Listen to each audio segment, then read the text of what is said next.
Y benzene is extraordinary stable, ये वो question है जो कि Kekule structure of benzene explain नहीं कर पाई थी।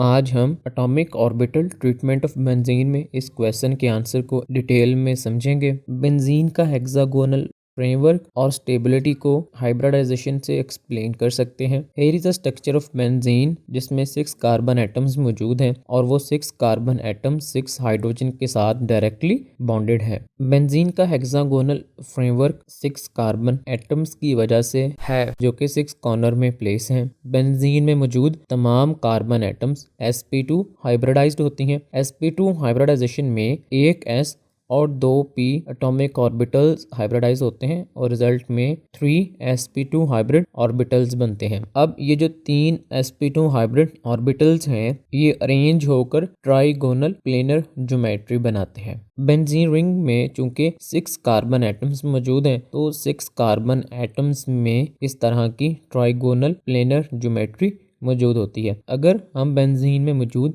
6 कार्बन एटम्स के sp2 हाइब्रिड ऑर्बिटल्स को ड्रा करें तो हमारे पास कुछ इस तरह की स्ट्रक्चर बनती है। अगर आप इस स्ट्रक्चर में देखें तो हर कार्बन एटम के जो 2 sp2 हाइब्रिड ऑर्बिटल्स हैं वो नेबरिंग कार्बन एटम के sp2 हाइब्रिड ऑर्बिटल्स के साथ सिग्मा बॉन्ड बनाते हैं। अगर हम बेंजीन रिंग में इस कार्बन एटम को देखें तो इस कार्बन एटम के जो 2 sp2 हाइब्रिड ऑर्बिटल्स हैं वो नेबरिंग 2 कार्बन के 2 sp2 हाइब्रिड ऑर्बिटल्स के साथ 2 सिग्मा बॉन्ड बनाते हैं और जो एक sp2 हाइब्रिड ऑर्बिटल है वो एक हाइड्रोजन के साथ सिग्मा बॉन्ड बनाता है। सेम इसी कार्बन की तरह जो रिमेनिंग 5 कार्बन एटम्स हैं वो भी इसी तरह सिग्मा बॉन्ड बनाते हैं। यहाँ तक हम ये समझ चुके हैं कि बेंजीन रिंग में 6 कार्बन एटम्स होते हैं और वो 6 कार्बन एटम 6 हाइड्रोजन के साथ डायरेक्टली बॉन्डेड होते हैं और ये जो 6 कार्बन एटम्स हैं ये sp2 हाइब्रिडाइज्ड होते हैं और sp2 हाइब्रिडाइजेशन की वजह से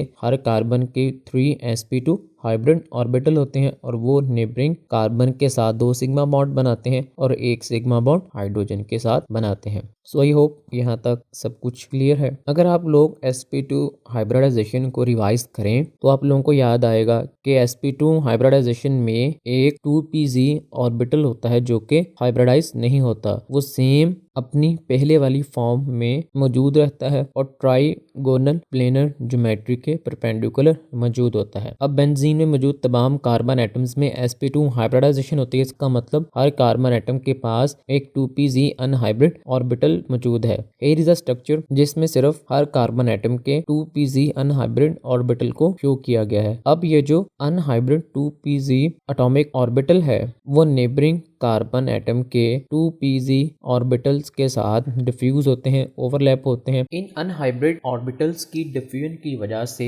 इनमें मौजूद इलेक्ट्रॉन्स एक कार्बन एटम से दूसरे कार्बन एटम में जंप करते हैं जिसके नतीजे में इलेक्ट्रॉनिक क्लाउड प्रोड्यूस होता है जिसमें इलेक्ट्रॉन्स हाईली डीलोकलाइज्ड होते हैं, यानी वो बहुत स्पीड के साथ इस इलेक्ट्रॉनिक क्लाउड में रिवॉल्व करते हैं। जब बाहर से कोई भी रीजन बेंजीन पर अटैक करता है तो ये इलेक्ट्रॉन्स इजीली अवेलेबल नहीं होते। सो ये जो इलेक्ट्रॉन का क्लाउड है अबव और बिलो बेंजीन रिंग, ये वो रीजन है जिसकी वजह से बेंजीन एक्स्ट्रा ऑर्डिनरी स्टेबल है।